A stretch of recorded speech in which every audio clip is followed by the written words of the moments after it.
Welcome to the business behind small business. All right. So, apologies right now for those who are seeing this video on YouTube. Tiffany and I are still working on getting the right look and the right feel and the right sound and, hey, the right hair. All of it. So all of the things.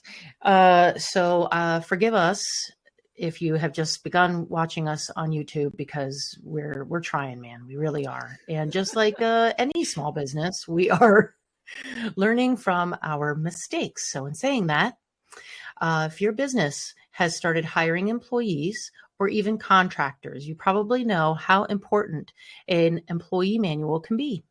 Even if your business is just you and only you, a procedures manual is also just as important. Writing a manual is much like creating a recipe. It's consistently being updated. It needs to be perfect because, after all, it's how to recreate your business with the heart you've given it. Today, we're going to discuss employee manuals and SOPs, which are standards of procedures. What are they? Why are they so important? And where do you begin? But before we begin, please note our disclaimer. This is available in both our show notes and on our website and should be referred to before and or after this podcast. So I'll take it away, from Tiffany. I'm going to try and step a little bit further. I'm going to try and step a little further away because I feel like what I see is I see my pores. So I need I really do have the face for radio. So I am just going to step back a little. Back while away. you talk. All right, let's talk standard operating procedures. First, two bits about this, right? Is that this is certainly one of the the very unsexy part about business that nobody likes until they realize its usefulness, and then people are all over it, right? Once you realize what this can do for you and what it can do for your business and how much time it'll free you up and you as the business owner, you will love doing this. But hey, I was right there with you when I first started, hated doing this, didn't want to do it, thought it was a complete waste of my time until your business gets to a point where you can't ignore it. And then you have to do it. And then once you start reaping the rewards of it, you're like completely obsessed with it, right? So I get a little bit geeked out now when I talk about standard processes, procedures. I love a good looking SOP, process, policy and procedure manual. I do, because it's just like that one-stop shop that people can reference, and I'll hopefully get the same thing out of it and do the things the same way. Mm-hmm. So when we talk about SOPs, simply all it means is that it's some kind of written set of procedures or instructions. It's step-by-step instructions. It could be policies, anything like usually written that is there to help kind of guide employees on doing things that are like technical or really repetitive in nature. Because the whole point is you want them to be consistent. You want to have a consistent outcome and result. And that's where SOPs come in. Now, I don't know. I guess I never called my SOPs. I really like the word playbook. Not that I'm not even that sporty of a person, so I don't even know why I like the word playbook, but I like the word playbook. It's a lot more fun.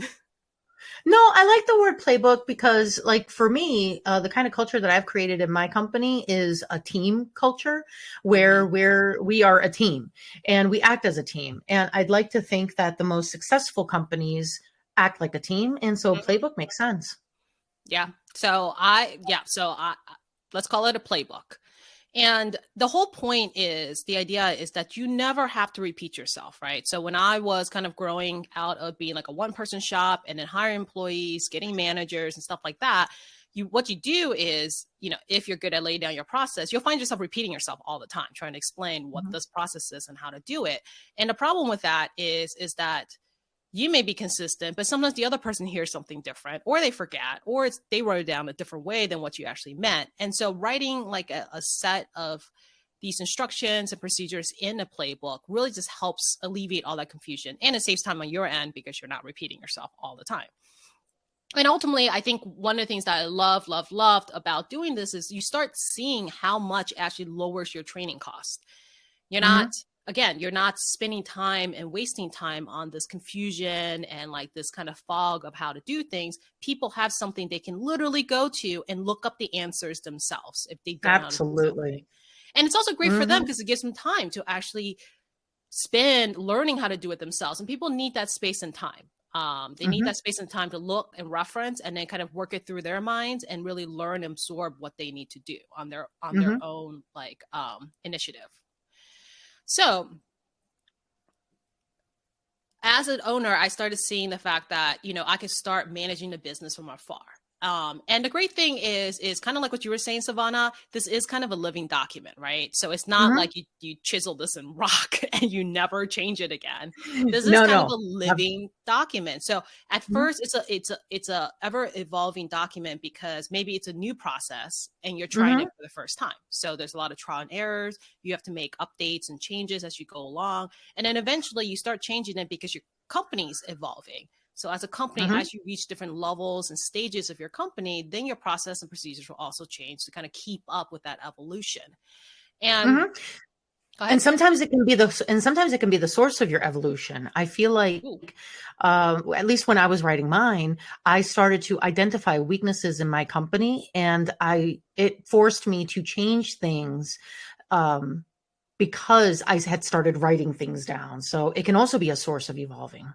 Yeah. And if you, which I'll go down in a minute about what you can actually put in this document, if you're a visual person, like I was a visual person, you know, I started creating visual workflows, right? And so when you build a culture where your staff really understands the importance of these processes and you hire people who have a natural inclination to actually follow processes, then if something doesn't work out the way you don't want it to work out, you can immediately look back at the process and kind of pinpoint, okay, what part of this process do I need to change? And that makes things so much easier than this kind of convoluted, abstract idea of how something should be working. And then you have a million variables because everybody's doing it a slightly different way. So that being said, let's go through a little bit about what SOPs are, how to actually create them, what's in them. So a lot of these ideas I did get from a website called beekeeper.com. Yeah, you heard me right. Beekeeper, like the bees. .io, not .com, sorry. Does that make us the queen bees? maybe. So they had a great document which kind of laid this out. A lot of points I also agree with. So I'll make sure that we put the link in the show notes below so that way you can also reference and they get credit for some of these ideas. And a couple of stuff I kind of weaved in myself. So first and foremost, like I said, it doesn't have to be fancy, right? Like you can add the flurries and the colors and all that fun stuff later. All it needs to start with is a Word doc, right? It can start with words and you can build upon that, but it doesn't have to be this monumentous like presentation that you have to create. Then at the very basic, every document needs to, of course, have a title because, hey, people need to know how to look it up. It should have some kind of intro to it. Personally, like in my intros, I like to put in there why this SOP is important to kind of give the reader a little bit of context of where this particular SOP kind of fits in maybe the greater scheme of things. Then you want to, of course, include the scope. So, you know, what exactly does this SOP cover? Also, who's involved, like who's who, like what roles and responsibilities maybe that are part of this SOP. Always good to have a glossary or some kind of definitions page, especially if you're doing something super technical. And then you can also include maybe a step-by-step process or maybe even a checklist. So maybe it's like here's a checklist of things you want to go ahead and go through just to make sure you've, hit all of the step-by-step like instructions. And those are always pretty useful for especially somebody who's new to the process to learn. Then you want to make sure you're identifying your audience in a sense that like for example, when I was writing my SOPs, I was also hiring a lot of employees who have only 1 or 2 years of work experience, 1 or 2 years of maybe even bookkeeping experience. So because they're a little more entry level, when I made my SOPs, I made sure that it was speaking to their level, made sure I went out of the way to extra define certain things that I know that somebody of 1 or 2 year experience wouldn't really know. And so that way you want to make sure your SOPs is also speaking the right language at the right level to the people you intend to read it. Then, of course, you want to break down your process logically, right? That this is not a work of fiction, people. This needs to be something that people can logically follow step by step. So it has, sequential or even chronological, whichever way, but have some way that you're actually breaking down the process logically. Naturally, also be clear and concise, because nobody wants to read a book, man. Like, nobody does. Right. This is not that interesting. It's one of those things of like, let me reference this, get to the point. Let me get my work done. So be clear, be concise. So one of the things that beekeeper.io had mentioned was to survey your employees before you actually put together this SOP. I think that's really up to you. Personally, I didn't survey my employees, but I did solicit feedback once it's actually put in place, because it is helpful for the people who are actually using this to tell you what works, what doesn't work, what's clear, what needs to be refined, or what needs to be changed. So I would say feedback is pretty important. Now, this other part is I kind of laugh at it a little bit because it is really dorky, but I think it's actually needed, because at some point you're not going to be the only one writing these SOPs. So ideally, if you do it well and you set up a process, you'll have your managers or other people on your team actually writing these SOPs for you, especially for new processes you build. So I actually created an SOP for my SOPs. That makes sense. That's why we're friends. I have a process for my processes. So I had a document that actually wrote out how we go about writing SOPs. I mean, pretty detailed level too, because just the one thing is, and I found that was really helpful, is whatever you do with your SOPs, just like your process, you want to be consistent in how you lay it out. Because look, nobody wants to go reference something and then have to spend like 5 minutes just figuring out the layout and format of what the heck they were looking at and where to look. If your SOPs are all following the same format, it is a lot quicker for somebody to reference what's there without having to, look at the table of content and then realize that, oh, what is in section like Appendix A in another SOP is actually in the, first part of this SOP, right? Like, don't make it difficult. Don't make it hard. So yes, I had an SOP for my SOP.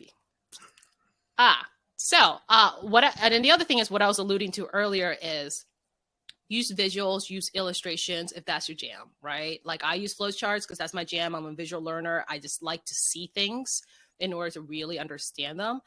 You can do that too, but of course, don't get too fancy, because if it's getting in your way and you now feel like you're, creating some kind of like project for school and the pictures are actually in the way of your words and what's important, don't get too fancy. But, do stuff that is actually useful, that's actually user-friendly, and especially when you're trying to explain something very complicated in your SOP. Visuals are really important. Yep. All right.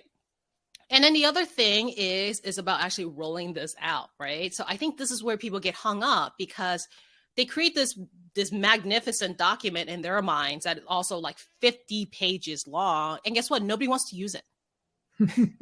Nobody wants to read it. Nobody wants to use it. Nobody can find anything. And I guess what happens is they don't use it. So now you're back to square one, which makes no sense. So the whole point is you got to think about what you're doing when you're doing this is making it so easy and so convenient that people can use it all the time. So do things like put it in a place where people can find it. That helps a lot. Ideally somewhere on the cloud, maybe even a printed copy if you would like, if people are a little bit more like, textual learners, whatever. But having something on the cloud, of course, is really easy to reference. Then, of course, write it in a very easy manner to digest, and then keep it updated and keep it relevant. And that's the thing too, right? This is not let me write it once and then I'm never going to like update it again. And now it's gathering dust in the corner. This is something that has to keep updated so that your users will actually want to use this. And, once you're done with the core stuff, then you can get a little fancy and maybe interweave some of your brand in there, right?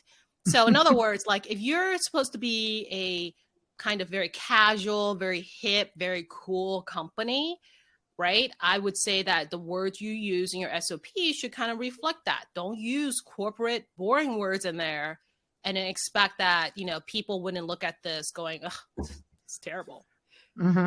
So you can certainly do some of that in there.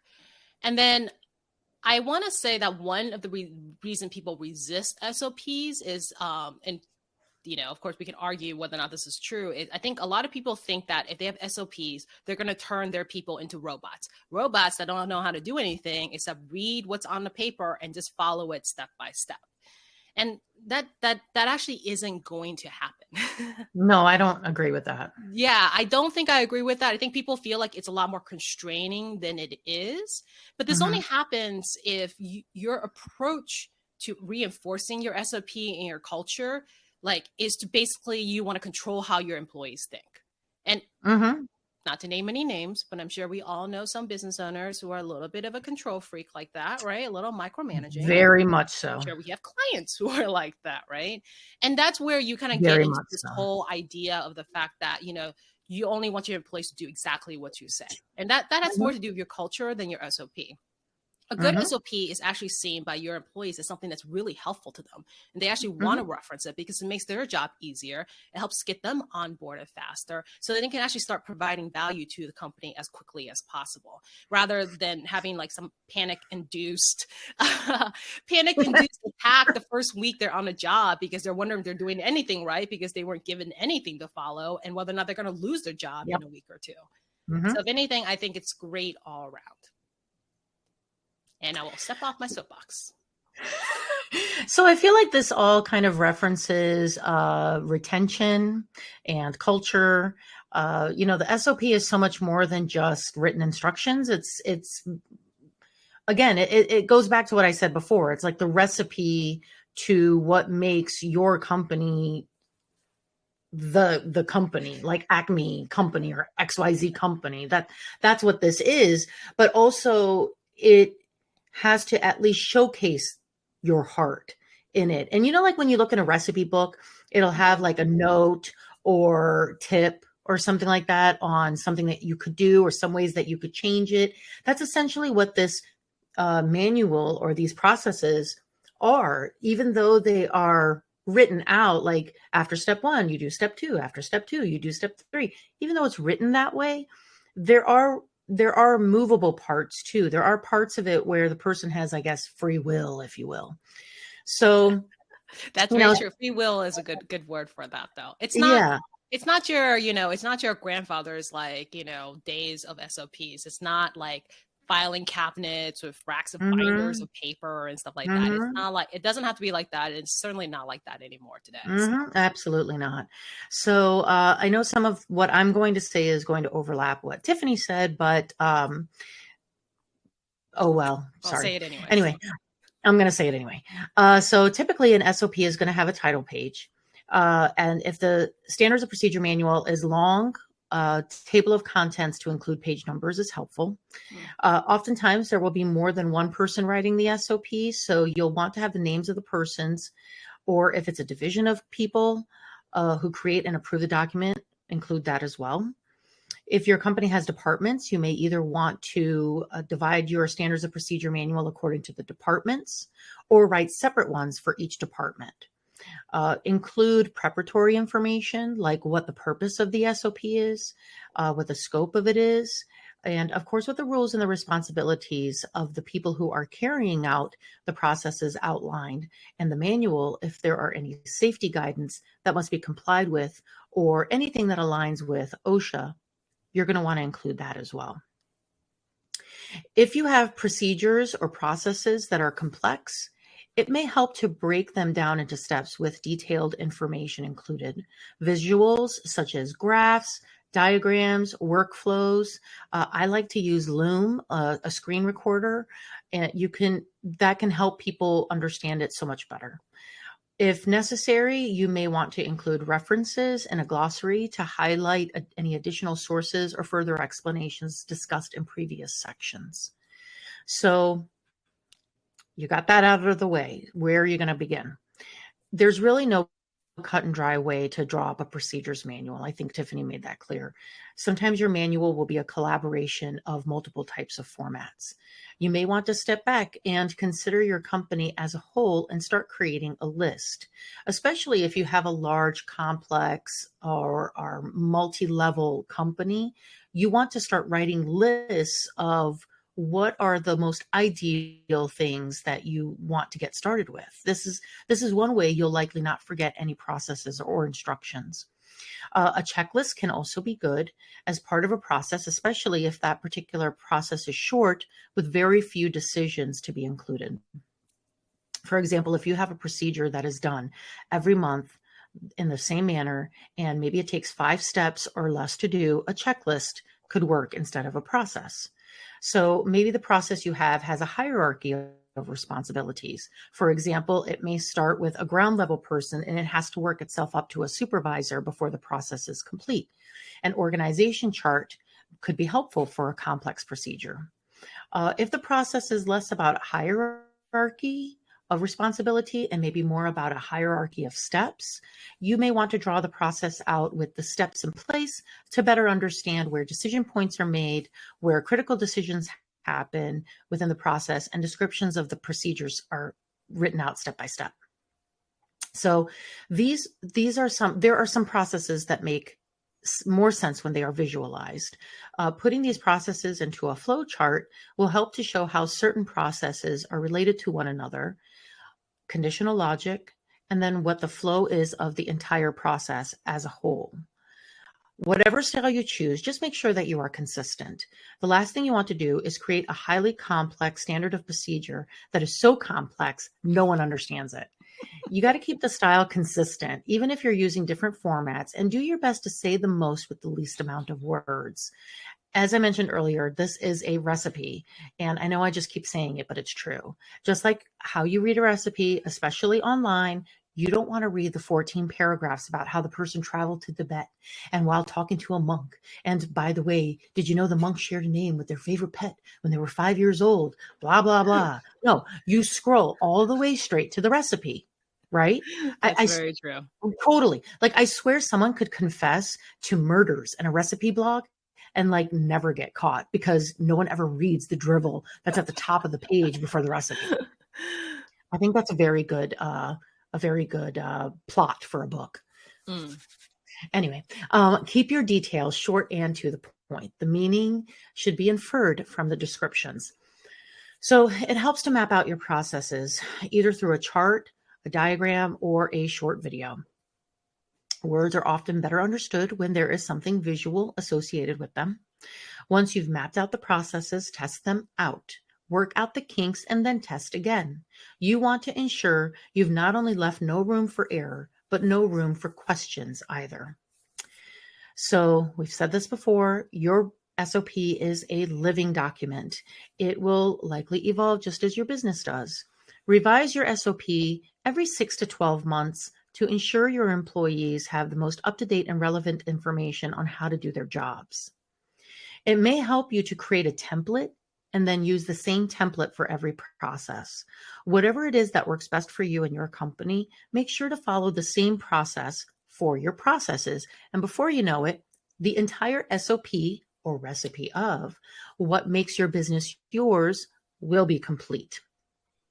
So we've talked about the what and the why and the how. So now let's talk about the when. When do you think a business should start writing their SOP?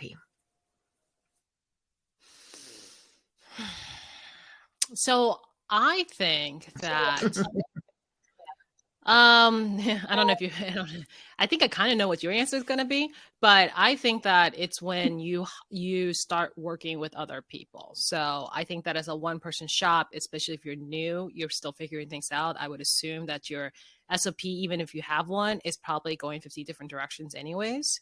I think that it's better when you have somebody that you're working with. So, I mean, regardless if you're hiring an employee or you're hiring 1099, whatever, like somebody you're working with, that's maybe part of the company servicing your customers or something like that. I think that's when you need to start kind of laying it down in words what your process is, right? And it may not be something you enforce, or maybe it's not something that you even show them yet because you only have one person. But for you as the business owner, like it is for me, it helps me think through things. So I'm just not spewing out like request instructions that conflict each other and probably just, frustrates the heck out of the people I'm working with. It makes you kind of organize your thoughts of how you want to do this. And it makes you identify areas that, I don't know, maybe isn't that clear and isn't that pretty. And you're finding yourself, it's hard for you to figure out the words of how to put this on paper, which means you probably overcomplicated it, to be quite honest. So I think that's probably the earliest. I think anything earlier than that, I think you may just spend a little too much time trying to figure out how to write it down while you're trying to figure out the business. Yeah. So I would say the earliest is then. I mean, and certainly I would not go beyond like 2 or 3 employees and then start doing this. I think you should start a little bit earlier and just know that you're going to refine it, right? And you're going to keep changing it over time. You? So I feel like, yes, you should probably start when you hire, but I also kind of feel like it would be that but best is coming. yeah, but it's not a very big butt. It's a very small butt. But I do think that it is important to start thinking about it, at least in your 3rd or 4th year of business, because even if, there's a lot of businesses out there that don't ever hire. They're consultants, for example. Sure. You could be in business for 10 years, but let's say now you've decided that you want to sell your company. How would you go about articulating how to run your company if somebody wants to buy it as is and wants to basically take over what you're doing? Or what if you want somebody to, like, you want to just hire one person, but it's going to take you hours and days and weeks to get them to understand how to be you. So I kind of feel like if you've been in business at this point now 3 to 4 years, you have a good sense of what your business does. And I don't mean that in a funny way. I really truly mean it. When a lot of businesses start their first year, they're still unclear or unsure of what exactly it is they do. Yeah. They think they're confident, but it's like you're in your 20s, but you got to wait until you're in your 40s to truly write it out. It's the same way with a business.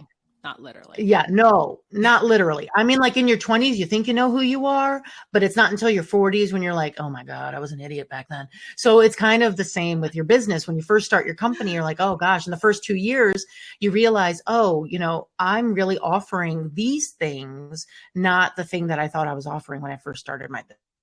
Yeah.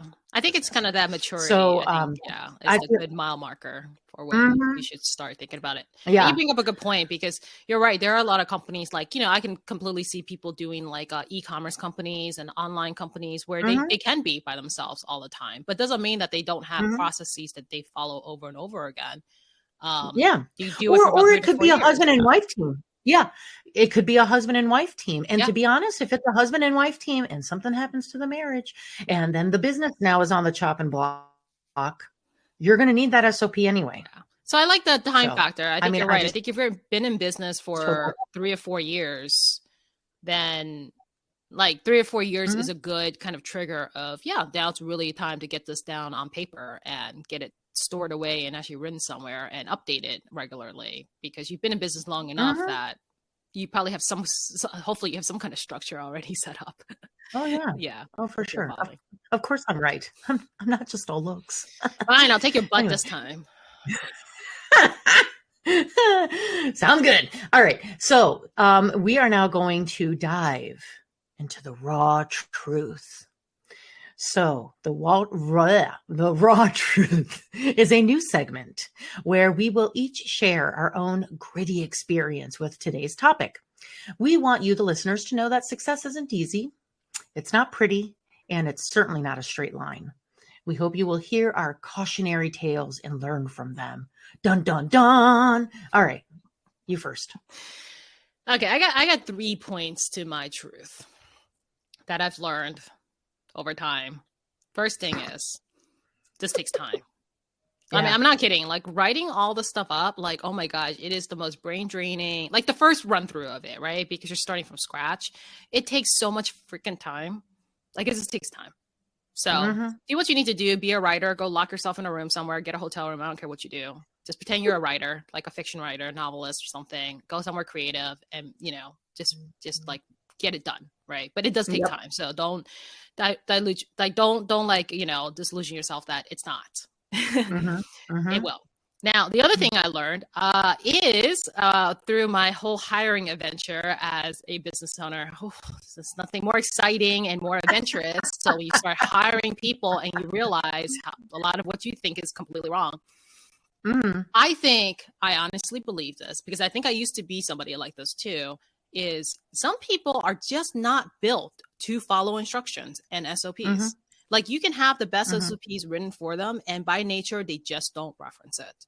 and they don't do it. Mm-hmm. Now, I used to be kind of like this, mostly out of probably ego and laziness, right? But I think that it is just not built into their DNA or something, and it's too structured, it's too rigid. They're probably more of a creative type. I don't know what it is, but I just think it's not built into them. And I think you got to be careful that when you're building a company and you are big on your SOPs, you got to do your best to try to get people on board with that, and just be careful of who you're hiring, because some people just aren't, made. It's like some people are made to work from home. Let's just be honest. You're not made to work from home. You cannot ignore your laundry. You can't ignore your dishes. You can't ignore the TV. Like, you're just not made for working from home. And that's where they pick up their butt and they go into the office. Some people don't like to reference SOPs. Hey, guess what? Yes. I disagree with you. Oh, there's that butt again. I don't know. All right, hold on. All right. So, all right. So I will say that I was a little late to the party with writing my SOP. Sure. I started writing mine 7 years in business, but mostly because I was up to my ears with kids and kid duties. Okay. So sue me.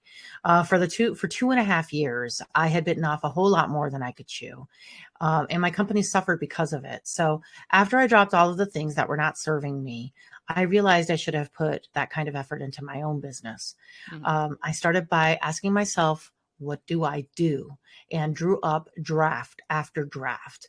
I tell you right now, as we air, the final draft of that SOP, literally 5 years later. Yeah, 5 years later. And this draft is what will be updated moving forward. So it took me 5 years to finally come up with a procedures manual that I felt comfortable with. Sure. And it even though it took me a very long time to write and complete, it probably won't take you that long. But I will say the reason it took me so long to write is because I was also having a little bit of an identity crisis. And when I finally realized what my company truly does in its core, I simplified my SOP and all of the things fell into place. Right. Now the place in which I disagree with you is that I wrote my SOP with the words of my manager back in the day, Eileen, ringing in my ears. She always said that if a monkey could do it, so can you. Right. Yeah, no, I agree with that. So everything that I would write, I would hand to my children and I would ask them, does this make sense to you? And then if they said yes, I would then hand it to my husband, who is an entirely different industry than I am. Sure. And I would say, does this make sense to you? If it didn't make sense to them, then there was something I did that I needed to fix. I needed to fix it somehow. So then when I had it completely written out the way that I wanted to, I broke it up. Mm-hmm. So I kind of have departments, if you will. Yeah. I've got bookkeepers and accountants, all the financial people. And then I've got the HR payroll people. And then I've got the admins, the strategists, and the integrationists. All three of them do different things. And so I broke it up into a Google Drive, into a folder. And then even in the folder, the SOP got broken up into how-tos and templates so that it was a quick and easy reach to whatever it is that they needed. Now, on top of that, I also have I use Notion, mm-hmm. which is a fantastic platform. And I also have it broken out there. So you can just quickly do a quick search to mm-hmm. find what your how-to is. Mm-hmm. Some of them are a little bit more complex. So I used Loom to create a video how-to on whatever for sure. It is, right? But also in my hiring process, when I hire someone, the video that they get, their welcome video, has these things broken out a little bit. And mm-hmm. we have 4 stages in our hiring. Mm-hmm. So in order for a person to understand your SOP, I think it really starts from the hiring stage. Mm-hmm. Mm-hmm. So we break it out.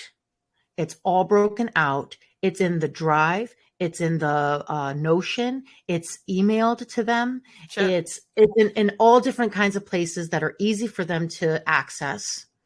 And then from the beginning, we start training them based off of the processes, based off of the manual. Sure. Yeah. So, the first call we do goes through the manual in some certain stage. And then the second call we do with them is another part of the processes stage. So that's kind of how it is that we do it. And it helps with them understanding it a little bit better, and to not have to come back to me with questions about how do I do this. So your disagreement is that everybody is into the SOPs? I think everybody can get into an SOP if you set that standard from the very beginning, from the hiring stage.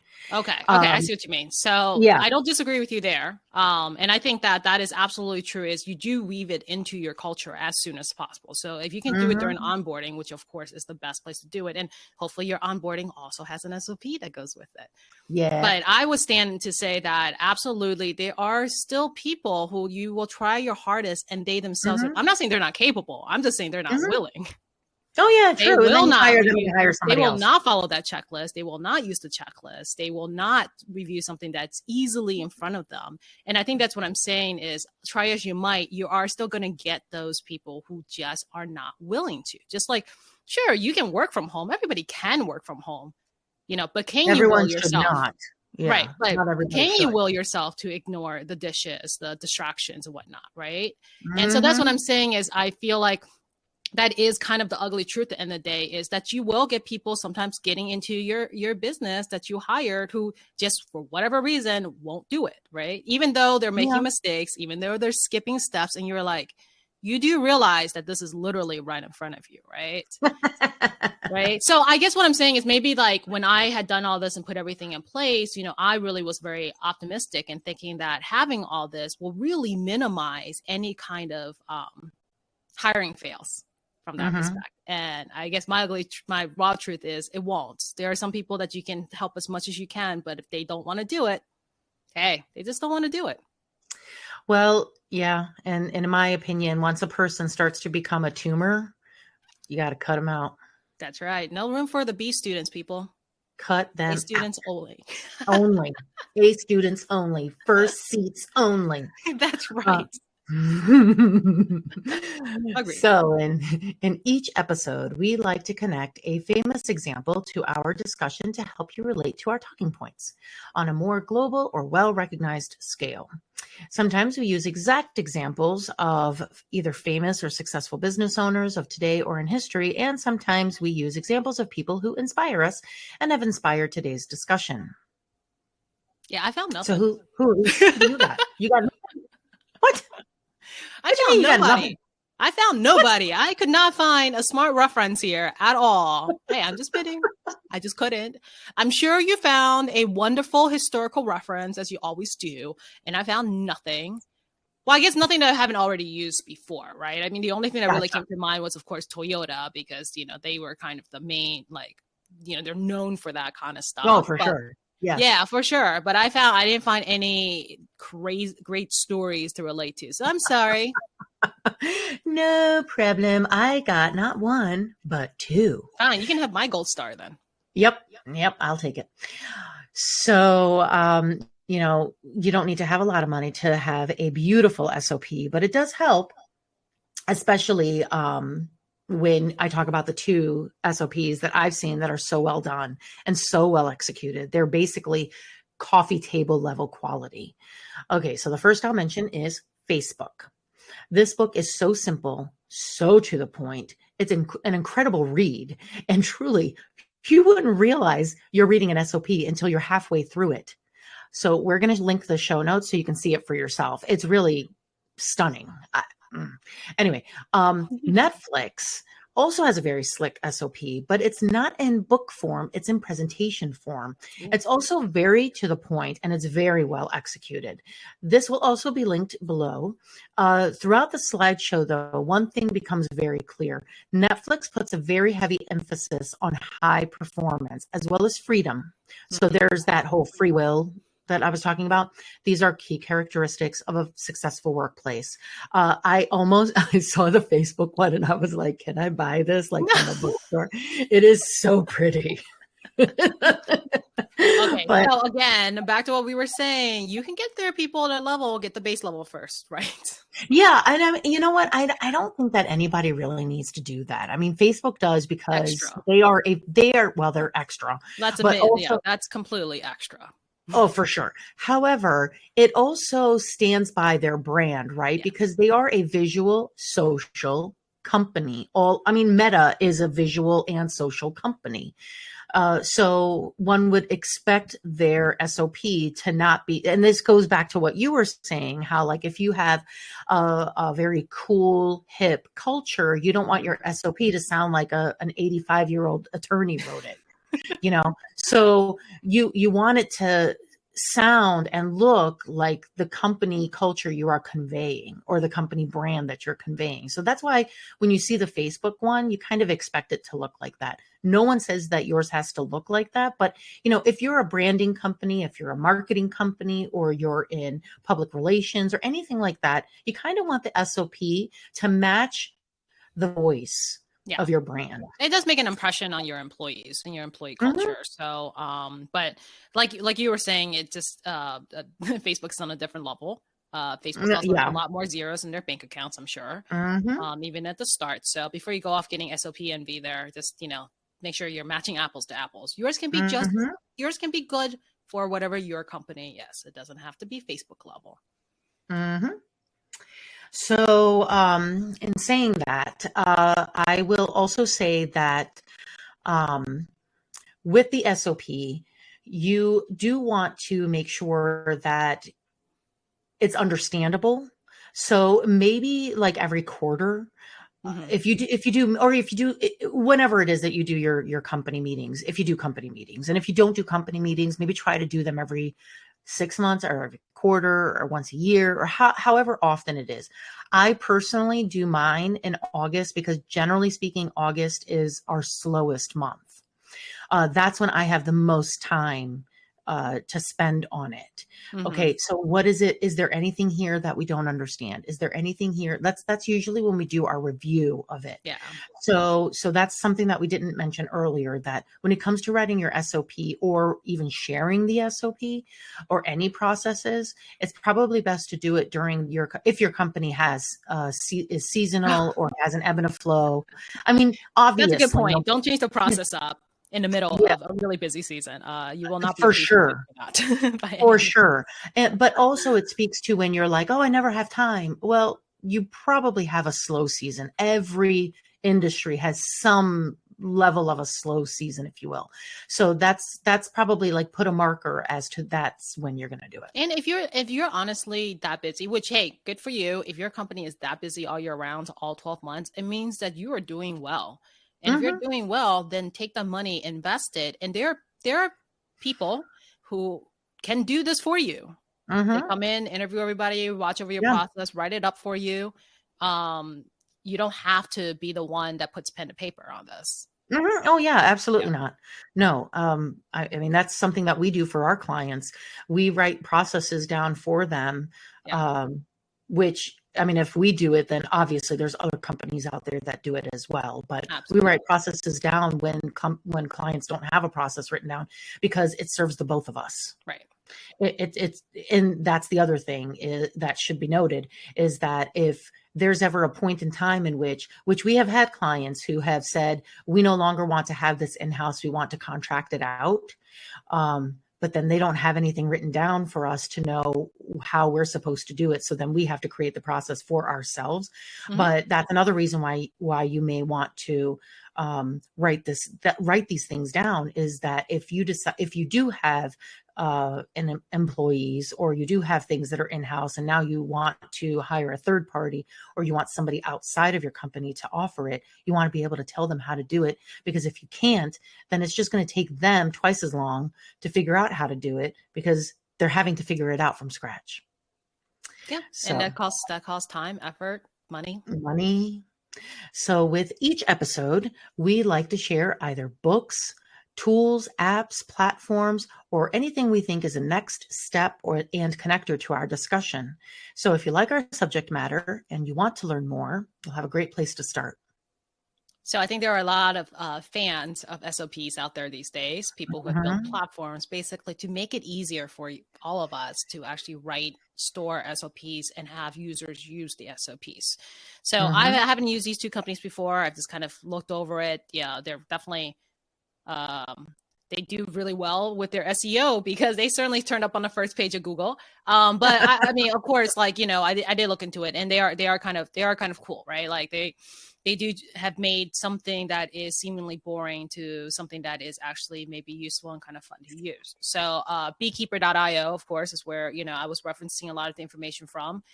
This is what they do, right? This is their platform. This is what they do. The other one is Trainuals. It's a combination of the word training and manual. So it took me a little while to figure that one out. That's pretty cool. It is, but they also make theirs is kind of interesting because they not only have a platform for it, but they also have like these tiny little hardware devices that can actually be attached to something, right? So their advertisement, which really worked because I kept seeing it all the time, and I'm like, oh, okay, training. So when I was doing this, I was like, oh, that's right, I saw that. But the whole idea is like they'll have people who are like maybe in construction or maybe you're a cleaning company, and these little like devices can attach to maybe like your something in your purse or your keychain or something, and it's like immediate access all the time to all of your training manuals.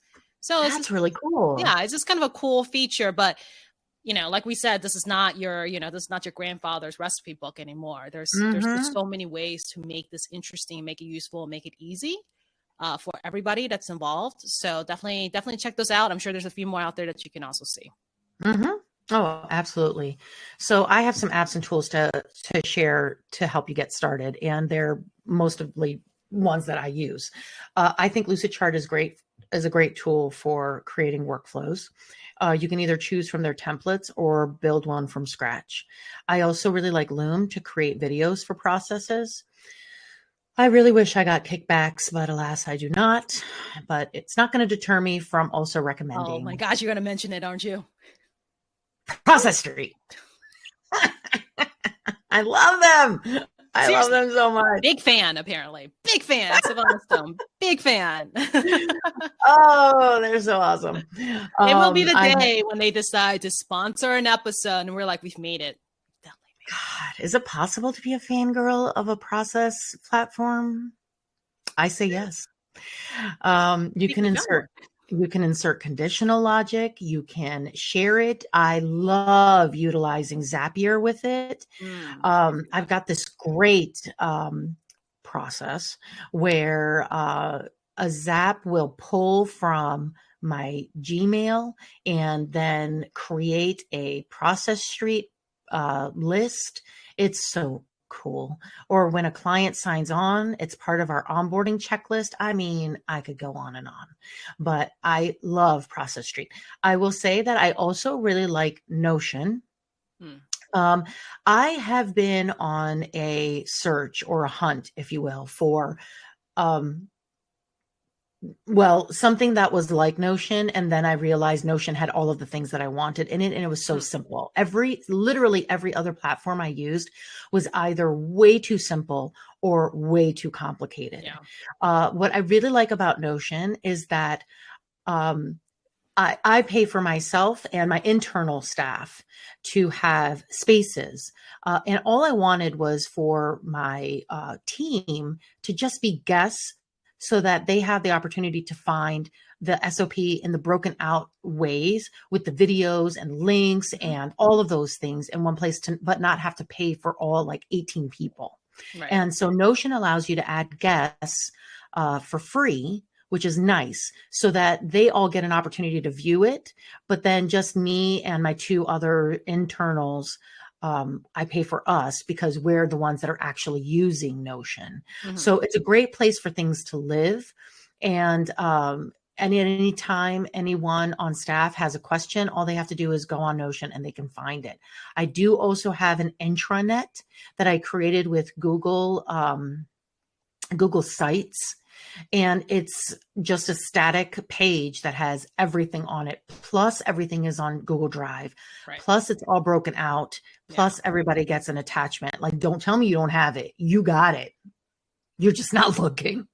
So open you the eyes. created basically your own internal knowledge base for your employees. For sure. And your For team. sure. And that's the other thing is that with Notion, I also have an FAQ based on the questions I got asked all the time of certain things. So that FAQ is great, and the glossary, because my bookkeepers, like all the bookkeepers, the accountants, the controllers, they all speak a different language than the admin do, and the HR speak a different language than so there's a glossary so that when we're all talking or when we're collaborating, because collaborations happen a lot between the admin and the bookkeeper or between the HR and an accountant. You know, there are certain words that get used, that vernacular needs to be understood. So it gave me an opportunity to put a glossary on there too. So, hey, Notion, Process Street, I am right here. I am here. I'm Watch your just waving saying. flag. Somebody respond. Just saying, I'm here. Anyway, please join us for our next episode. We will be discussing what to expect when running a business, pulling in 10K, 100K, 1 million, and 10 million of top line revenue. How do you build it? And what do you do to prepare for it once you get it? Please show us your support by following us on your preferred podcast platform, social media, and hey, YouTube. Yay. We love for you to also share our episodes. All of our links will be posted below. And until next time, mind the business behind your business, because all great success starts small.